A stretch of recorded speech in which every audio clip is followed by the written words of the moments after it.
Salut tout le monde, merci beaucoup pour vos questions. C'est le question-réponse du dimanche, donc sans plus tarder, on y va. J'ai mon calepin, j'ai pris mes notes. Merci à toutes celles et ceux qui ont posé leurs questions en story sur Instagram. Vous savez, c'est toutes les semaines.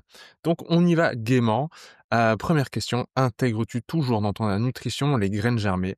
Eh ben, je dois dire que ça fait longtemps. Ça fait longtemps, les graines germées, même si c'est intéressant parce que le processus de germination va transformer les graines en une plante, véritablement un végétal, alors que la graine en tant que telle peut avoir des molécules qui sont anti-germination, hein, évidemment, pour pas qu'elle se mette à germer en plein hiver. Eh bien, le fait de faire germer une graine permet aussi que ces molécules-là, qu'on a du mal à digérer, qui ont des processus anti-enzymatiques, eh bien, disparaissent. Et donc, c'est beaucoup plus digeste de manger une graine qui a germé qu'une graine qui n'a pas germé. Donc, les lentilles, et le fenugrec, tout ça. Mais ça demande un peu de préparation. Et c'est vrai que, en ce moment, avec ma chérie, on écrit un livre sur la cuisine des abats. Il s'appelle Organix. Il s'appellera Organix. Il arrivera en fin d'année. Et on est dans la cuisine des abats, des organes, de toute autre chose. Et donc c'est par période comme ça, c'est par mouvance. C'est vrai qu'on a des appétences. C'est vrai qu'en été, on mange plus de fruits et de légumes. C'est de saison, c'est local. Mais ces derniers temps, les graines germées, non. Mais pourquoi pas? Pourquoi pas? Des conseils pour l'acné, outre la nutrition? Outre la nutrition, tu sais, j'ai pas trop de conseils à te donner. À part des actions très symptomatiques, c'est-à-dire utiliser certaines huiles essentielles, certaines plantes, mais l'acné, ça a un grand lien avec le système endocrinien, avec donc les hormones et les récepteurs œstrogènes, progestérone, testostérone que tu as au niveau de la peau. Donc, il faut que tu réfléchisses à qu'est-ce qui, dans mon hygiène de vie globale, influence mes niveaux d'hormones stéroïdiennes. Qu'est-ce qui peut être un perturbateur endocrinien? Alors, on pense tout de suite à la nutrition, mais en effet, il y a aussi le mouvement, il y a aussi le contact avec la nature, il y a aussi la relaxation, il y a aussi l'absence de stress, il y a les perturbateurs endocriniens tels que les plastiques, les vêtements que l'on porte. Et tout ça, en fait, va influencer, euh, notamment comment se comporte ta peau.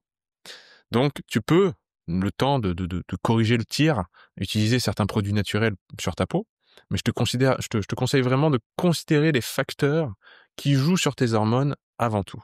Ok? Tes hormones et j'ai envie de dire ton hygiène de vie globale. Euh, Question plus sportive pour la résilience. Pour être résilient, est-ce qu'il faut mieux travailler en priorité, en premier, sa VO2 max? VO2 max, c'est la capacité maximale qu'a votre corps, vos cellules musculaires en tout cas, à utiliser de l'oxygène. Sa force ou bien sa mobilité. Alors la mobilité, c'est normalement la force exprimée par rapport à la souplesse. Souplesse, c'est l'angle des articulations. Est-ce que vous pouvez aller voir complètement derrière? Quelle est l'amplitude de mouvement que vous avez euh, au niveau de vos articulations? La mobilité, c'est dans cette amplitude de mouvement, est-ce que je peux exprimer de la force? Ok. Quelqu'un qui est mobile, ça veut dire que dans une grande amplitude de mouvement, il peut exprimer beaucoup de force. Donc il y a à travailler la souplesse, mais tu vois que si tu t'intéresses à la mobilité, en fait, dans la mobilité, il y a le principe de force à l'intérieur. Donc la force, pour moi, c'est une caractéristique, c'est un type d'entraînement qui devrait être pour tout le monde. Parce que quand on fait un effort qui demande beaucoup de force, on a une mise en branle du système au niveau nerveux, au niveau hormonal et au niveau musculaire, et aussi au niveau du système des tissus conjonctifs, qui est tout autre comparativement à l'endurance, par exemple, ou même comparativement au travail de VO2 max. Moi, dans l'idéal, je vais vous donner un idéal. Parce que tu me demandes qu'est-ce qu'il faudrait faire en premier pour être résilient. En fait, une matière qui est résiliente, parce que tu sais, on utilise le terme résilient pour parler du vivant, mais le terme résilient vient des matériaux, de la science des matériaux. Donc c'est un petit peu différent. Il est parachuté comme ça, sans trop savoir pourquoi, pour parler du vivant, alors que le vivant, c'est pas du tout une matière inerte. C'est au contraire un processus dynamique qui est profondément antifragile. C'est pour ça que Taleb parle d'antifragilité et pas de résilience. C'est qu'il y a tout le temps une dynamique d'amélioration, de changement. Alors que la résilience, ça ne change pas. C'est Un matériau qui est résilient, c'est à quel moment ça va se briser. Alors que le corps humain, c'est pas ça. C'est comment ça s'adapte.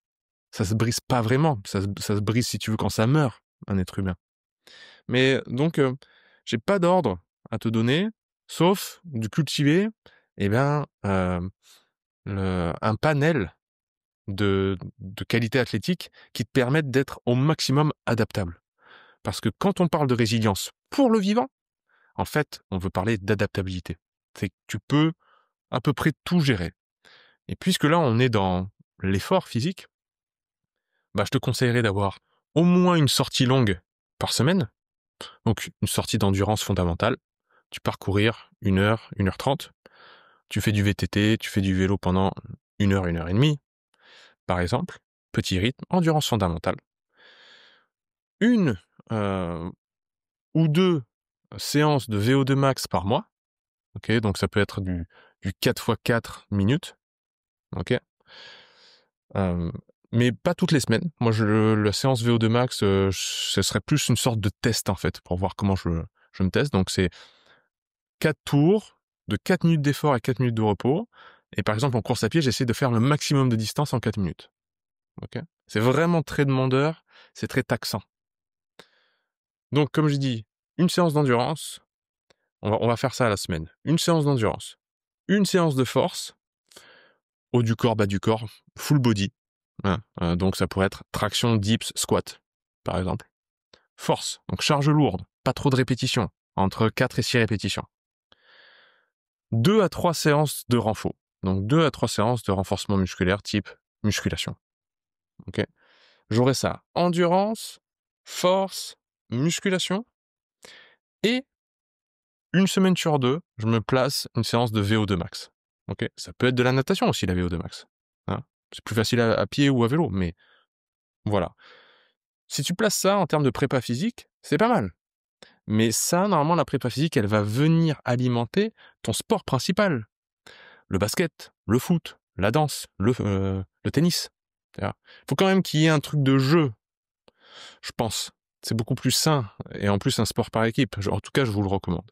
Mais si tu es purement dans la prépa physique, moi, j'aime vraiment ça et je peux m'en satisfaire.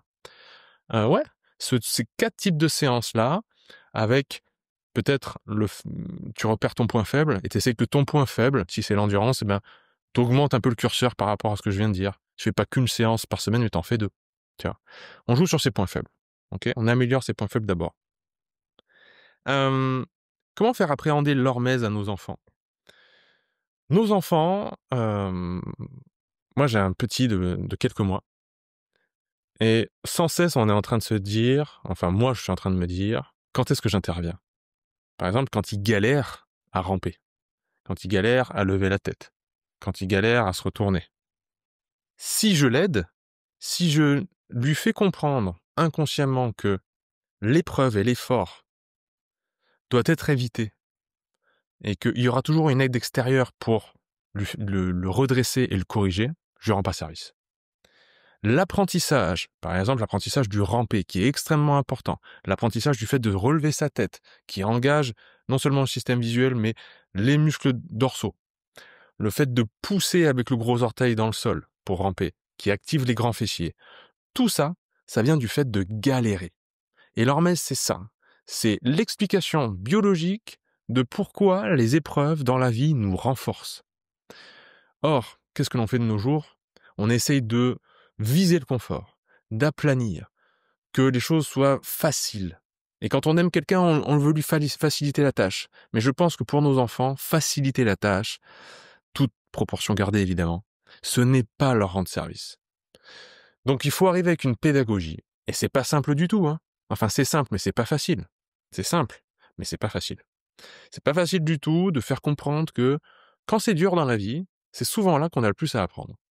C'est difficile de commencer à se redresser et à marcher pour le petit bébé, mais c'est parce qu'il va galérer et tomber 1000 fois qu'il va développer son système locomoteur. Donc, la chute, l'échec, l'erreur, c'est l'apprentissage. Ça fait partie de l'apprentissage. Et ça, c'est au cœur de l'hormèse. Vraiment, la difficulté, l'épreuve qui nous fait grandir, c'est les phénomènes de surcompensation que l'on a par rapport à une tâche qui est difficile à faire, intellectuellement ou bien physiquement, c'est profondément leur mèse. Donc, faut expliquer à l'enfant: «Tu sais, c'est dur, mais en fait, ça fait partie de la vie et tu es en train de te renforcer et tu es en train de grandir et puis tu vas devenir plus fort, tu vas devenir plus intelligent, puis tu vas devenir plus malin et puis, voilà, tu vas arriver à faire plein de choses. Il faut aimer le goût de l'effort». Voilà, bonne chance les parents. Hem, Quelles sont tes échéances sportives? Ah, c'est rigolo que d'avoir cette question-là et merci à la personne qui l'a posée puisque, je vise avec, des amis, plusieurs, de participer comme beaucoup le font, à plusieurs Hyrox. Cette, nouvelle tendance-là, qui est très communautaire et qui est très sympa et a l'air d'avoir une super ambiance et puis comme vous savez, sur Verisme TV, j'ai interviewé, Thomas Fry, qui est le champion, un des champions français de l'Hyrox, qui est adorable.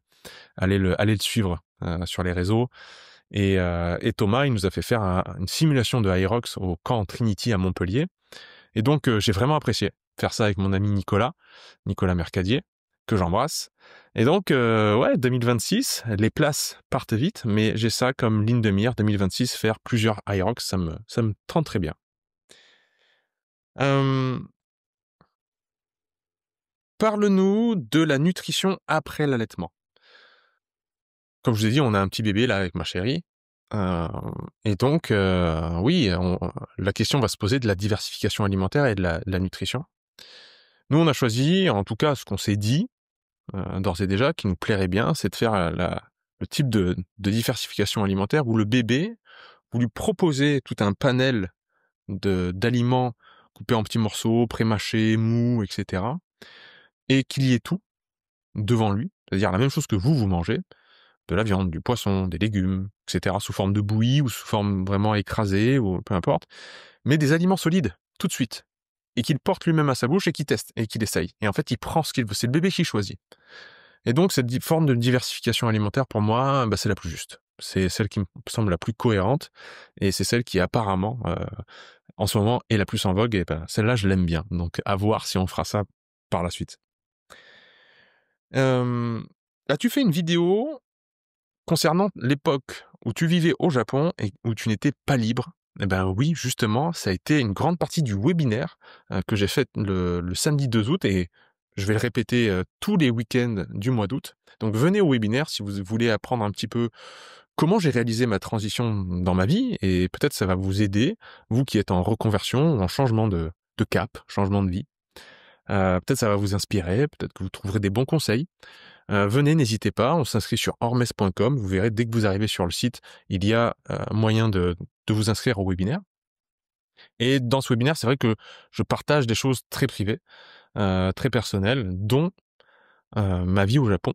Euh, donc, si vous voulez avoir plus de détails, ben, allez-y. Mais en effet, c'était une période de ma vie où j'ai aimé beaucoup ma vie au Japon, mais il y avait un gros revers, c'est le fait de vivre un peu dans une prison dorée. Certes, c'est le Japon, j'adore ce pays. Certes, j'étais expatrié, je gagnais un gros salaire, mais c'était une prison, heu, temporelle. Je pouvais pas gérer du tout mes journées. On est prisonnier d'une entreprise qui vous impose, en fait, du matin au soir, ses horaires. Prison géographique, je peux pas me déplacer, je peux pas aller voir mes proches, je peux pas voir ma famille qui est à l'autre bout de la planète. Et bref, on finit par être malheureux, vidé, creux à l'intérieur et surtout prisonnier. Et ça, j'ai tiré un trait sur cette vie et je ne reviendrai plus jamais en arrière, ça c'est clair. Je suis trop heureux maintenant, libre.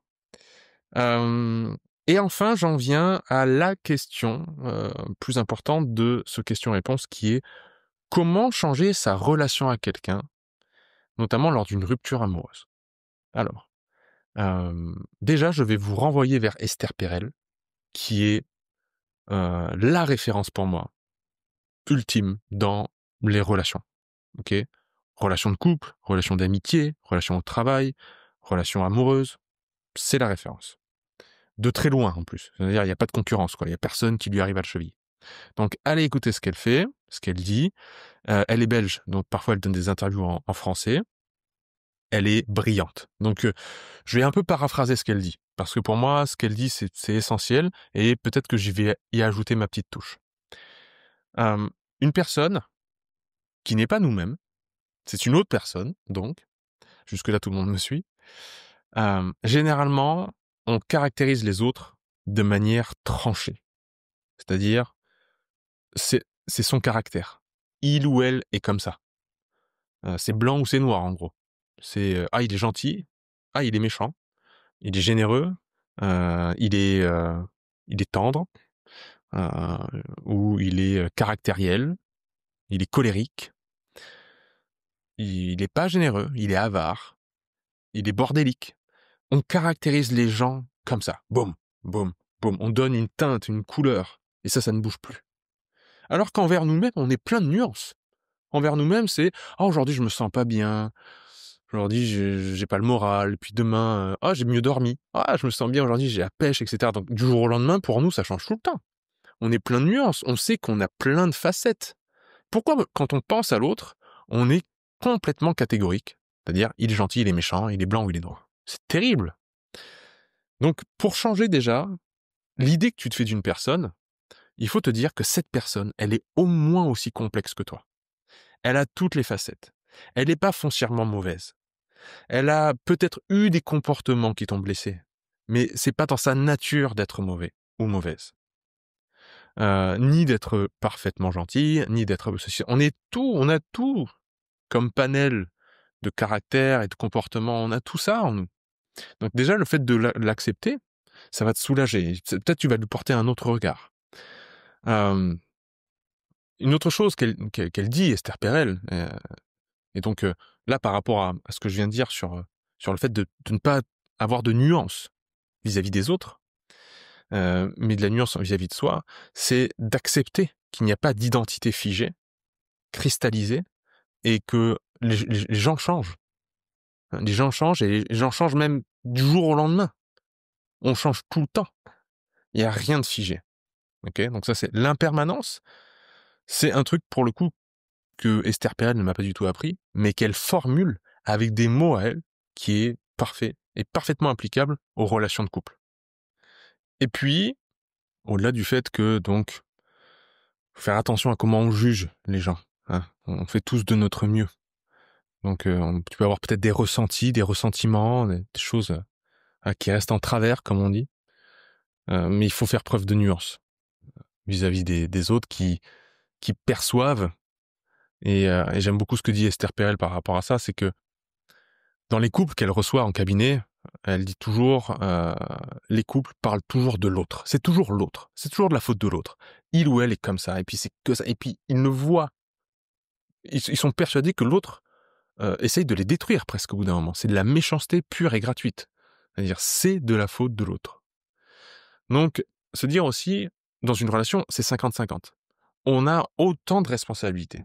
Il y en a qui vont dire: «Ah non, mais je t'assure, il ou elle était terrible, il ou elle était violent, ou violente». OK, certes, certes. Mais vous avez toujours une relation, ça veut dire que c'est un lien entre 2 points. Donc vous êtes un point, il ou elle est un autre point, et il y a une corde entre les 2. OK? Bah, c'est sur cette corde qu'il faut jouer. C'est ni sur elle, ni sur vous, sur cette corde. Et si vous voulez changer les choses, vous pouvez changer les choses dans votre couple immédiatement. Mais tout de suite, en claquant des doigts. Ça, encore une fois, elle en parle souvent. Elle prend en exemple, voilà, un couple a où le mari travaille beaucoup, et la femme, lui reproche souvent de ramener le travail à la maison, comme on dit. C'est-à-dire, il ouvre l'ordinateur à la maison et il passe pas du temps de qualité le soir, il est sur son ordinateur, et cetera. Alors qu'elle, elle aimerait bien, qu'il lui porte de l'attention. Lui, en même temps, il est en train de travailler, il aimerait bien travailler et ne pas être dérangé, donc il aime pas quand elle vient et lui pose 25 questions. Et elle essaye de lui attirer un petit peu son attention en disant: «Qu'est-ce que tu penses de ceci? Ah, regarde, j'ai acheté un nouveau truc pour la maison». Et elle essaye de lancer des conversations. Lui, il fait: «Hein, hein, ouais, ouais, hein, hein». Il y prête même pas de l'attention suffisamment, et ça met de l'huile sur le feu. Elle s'énerve encore plus, lui, il peste encore plus. Voilà, tous les 2 sont dans la perspective de, lui, il se dit: «Elle essaye de me déconcentrer et ça me gonfle», et elle se dit: «Il ne il son travail, c'est plus important que moi et ça me gonfle». OK. Mais tous les 2, qui ont à la fois tort et à la fois raison, pourraient cesser cette situation d'un claquement de doigts. C'est-à-dire que lui, il pourrait tout de suite fermer son ordinateur. S'il en a marre elle le dérange, ferme son ordinateur et il prend 2 minutes, même pas 1 minute, pour aller l'embrasser, pour lui demander comment ça va, pour lui dire: «Écoute ma chérie, je suis désolé, mais là, j'ai un travail très important, est-ce que ça te dérange si je prends 20 minutes pour le terminer et après on passe une soirée ensemble, tranquillement?» Il pourrait faire ça de la meilleure des façons pour qu'elle le comprenne, en lui prouvant que c'est elle qui est plus importante que le travail.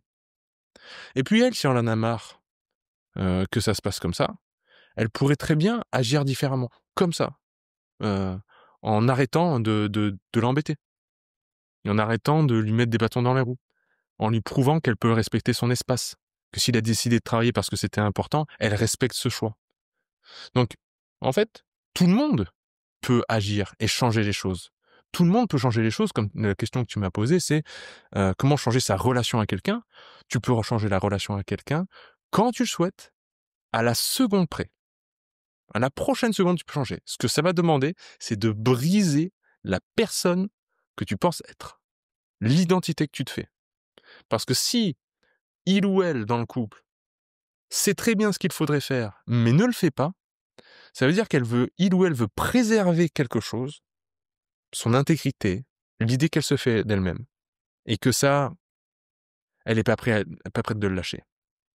Tant qu'on veut préserver son identité, on boucle dans des insatisfactions constantes parce que les personnes autour de nous et nos partenaires de vie ne peuvent pas nous comprendre parfaitement de l'intérieur. C'est pas possible. C'est impossible de savoir dans les détails ce que l'on veut, ce que l'autre veut. Donc on va être sans cesse être frustré. Ah, mais tu me comprends pas. Ben évidemment que l'autre ne vous comprend pas. L'autre, ce n'est pas vous, par définition. Et donc, par définition, cette personne-là ne vous comprendra jamais. Mais vous, vous avez la capacité de ne pas vous accrocher à une identité fixe, une identité figée, cristallisée que vous avez en vous, l'idée que vous faites de vous-même, et de penser que, à chaque instant, si j'ai envie, si je fournis l'effort, je peux changer une situation. Et donc, une relation. Mais ça demande du courage, hein, de laisser tomber des choses. Surtout concernant son identité. Voilà les amis, une petite dizaine de questions pour clôturer cette semaine. Et je vous donne rendez-vous la semaine prochaine. Pour celles et ceux qui veulent venir au webinaire, eh ben, le prochain a lieu samedi 9 août à 14h et on parlera encore une fois de reconversion, reconversion professionnelle. Pourquoi, assis sur l'expérience du centre de l'Hormèse et mon expérience personnelle, je peux vous donner des conseils. Il y aura des témoignages d'élèves du centre de l'Hormèse. Bref, on va passer un bon moment, donc venez vous inscrire sur hormèse.com et comme ça on se retrouve pour échanger. Merci en tout cas pour vos questions et je vous dis à la semaine prochaine. Bye bye!